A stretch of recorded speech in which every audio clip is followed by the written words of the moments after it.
Isang maligayang Pasko po sa ating mga kababayan dito sa Hong Kong. Magandang hapon po sa inyo lahat. Hindi ko alam na meron kayong pagtitipon dito. Ako'y naglalakad dito kasama ng aking pangalawang anak. At nakita ko mga kababayan natin yon at nakita ko nga nakalagay migrante. Sa ating mga kababayan, alam ko po ang sakripisyo ninyo. Naririto kayo ngayon, bagamat masaya.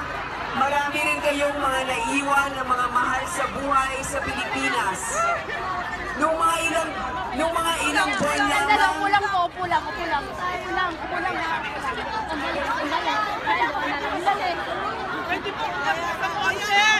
Opo, kasi kawawa yung mga nanikon.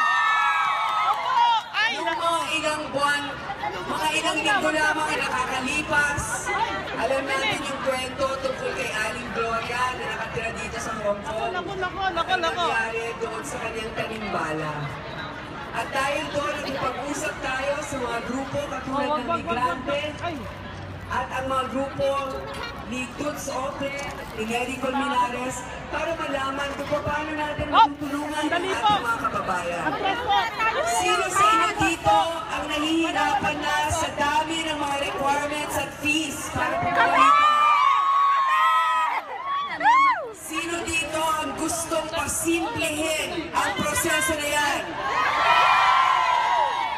Aking mga kababayan, alam niyo po, matagal rin akong tumira sa ibang bansa.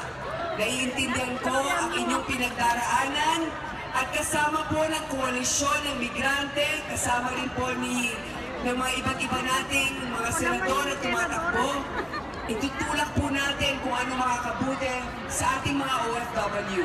Na mas bumaba ang fees ninyo, na one-stop shop na lang, at yung mga kailangan ninyo, katulad ng health benefits, ay matulungan kayo ng gobyerno. Yun po yung ating gagawin.